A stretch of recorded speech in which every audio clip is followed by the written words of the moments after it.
ഈ ക്വസ്റ്റ്യൻ നോക്കാം. Let R be the relation on Z defined by R equal to ordered pair A B such that A B belongs to Z A minus B is an integer.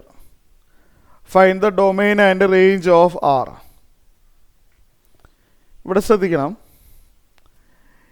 ഇവിടെ എന്താണ്, Z എന്ന് പറഞ്ഞാൽ ഇൻറ്റിജറാണ്. Z എന്ന് പറഞ്ഞു കഴിഞ്ഞാൽ set of integers ആണ്. ഇവിടെ ആറ് റോസ്റ്റർ ഫോമിൽ എഴുതാന്ന് പറഞ്ഞാൽ അത് ബുദ്ധിമുട്ടാണ്. ആർ എന്ന് പറഞ്ഞാൽ എ കോമ ബി ഫോമിൽ വരണം. എയും ബിയും ഇൻറ്റിജർ ആയിരിക്കണം. കൂടാതെ A minus be always integer.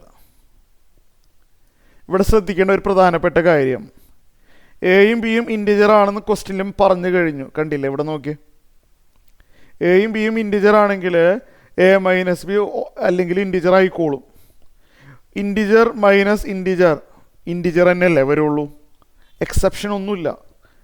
5 minus 3 integer minus integer integer തന്നെയാണ്.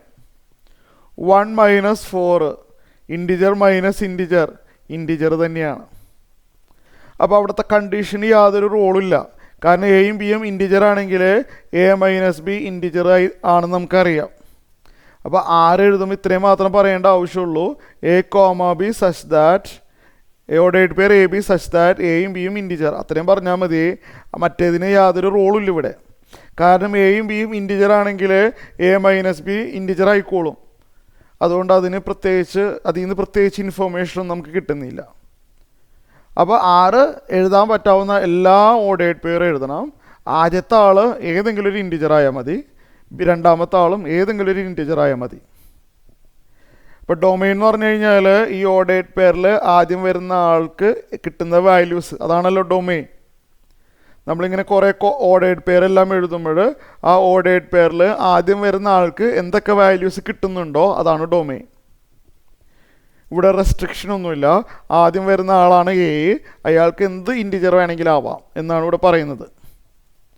അപ്പോൾ ചുരുക്കി പറഞ്ഞാൽ ഡൊമെയിൻ ഓഫ് ദ റിലേഷൻ, എക്ക് കൊടുക്കാവുന്ന വാല്യൂസ് എല്ലാം ഡൊമെയിനിൽ വരും. എക്ക് എന്ത് ഇൻറ്റിജർ വാല്യൂ വേണമെങ്കിലും കൊടുക്കാം. ആ ഓർഡേഡ് പെയറിൽ ആദ്യത്തെ എലമെൻറ്റിന് കിട്ടാവുന്ന വാല്യൂസിൻ്റെ സെറ്റ്, അതാണല്ലോ ഡൊമെയിൻ. ഇവിടെ എ ഇൻറ്റിജർ ആണെന്ന് പ്രത്യേകം പറയുന്നുണ്ട്.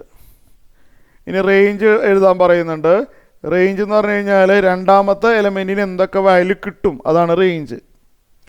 രണ്ടാമത്തെ എലമെൻറ്റ് ബി ആണ്. ഇവിടെ ബിക്കും യാതൊരു റെസ്ട്രിക്ഷനും ഇല്ല, ബി എന്ത് ഇൻറ്റിജർ വേണമെങ്കിലും ആവാം. അപ്പോൾ റേഞ്ച് എന്ന് പറഞ്ഞാൽ ബിക്ക് കിട്ടാവുന്ന വാല്യൂസ്, ബിക്കും എന്ത് ഇൻറ്റിജർ വേണമെങ്കിലും കൊടുക്കാം. അപ്പോൾ റേഞ്ച് സെഡ് ആണ്. ഓക്കെ.